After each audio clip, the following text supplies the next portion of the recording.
হয় মই এতিয়া জুবিন ক্ষেত্ৰত আছোঁ এতিয়া প্ৰশান্ত বৰদলৈ ইয়াতে আছে প্ৰশান্ত বৰদলৈ আৰু পুনৰ আগৰ দৰে ইয়ালৈ কাম কৰিবলৈ আহিছে যিহেতু তেওঁ অসুস্থ হৈ পৰিছিলে মাজতে তেওঁ এসপ্তাহ ধৰি তেওঁ সোণাপুৰ হস্পিটালত ভৰ্তি হৈ আছিলে হস্পিটাললৈ একচুৱেলি তেখেতক যেতিয়া নেকি মই সুধিলোঁ কি কৰি আছা কৈছে কি বা মোৰ অলপ গা বেয়া তেতিয়া মই ভাবিলোঁ তেওঁ মানুহৰ শৰীৰটো মানে স্বাস্থ্যটো ভালদৰে ৰাখিবলৈ কাৰণে বহুতখিনি যত্ন ল'ব লাগে হয়তো সেইখিনি তেওঁ ল'ব পৰা নাছিলে আৰু মানে তেওঁ তলত শুব লগা হৈছিলে মাটিত কাৰ্পেটৰ ওপৰত তেনেকৈ ধৰণে তেওঁ হয়তো ঠাণ্ডা সোমাইছিলে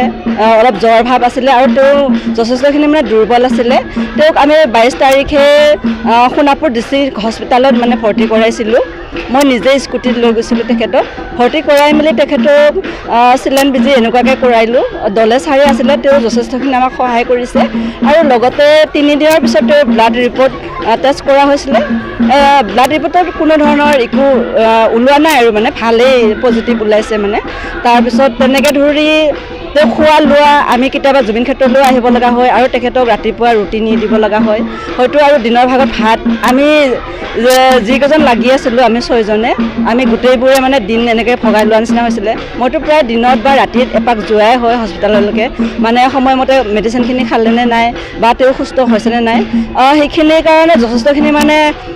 হস্পিটালৰ কৰ্তৃপক্ষ আমাক সহায় কৰিছে সেইখিনিলৈকে মানে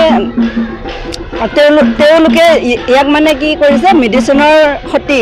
আৰু যিমান গ্লভছ হাতত পিন্ধা গ্লভছ এইবোৰ লাগে গোটেইখিনিয়ে তেওঁলোকে দিছে তেখেতসকলে আপোনালোকৰ চেনেলৰ যোগেদি বহুত বহুত ধন্যবাদ জনাইছোঁ বৰ্তমান এওঁ সুস্থ হৈ ইয়ালৈ লৈ আহিলোঁ যাতে এতিয়া আৰু কোনেও ইয়াক লৈ বিতৰ্ক নকৰে এই আগে যেনেকৈ কাম কৰিছিলে তেনেকৈ কৰিব দিয়ক অসমবাসীয়ে সদায় তেখেতক আশীৰ্বাদ কৰি যাওক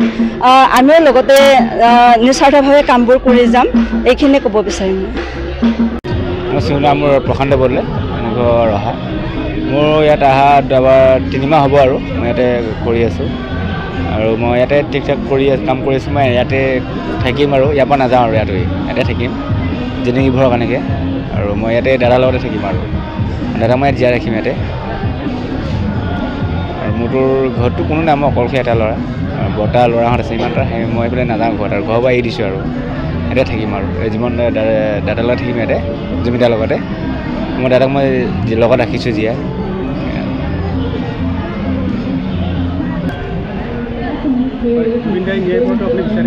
ন্যায়টো লাগে দিবলৈ সোনকালে আমিও বিচাৰোঁ ন্যায় লাগে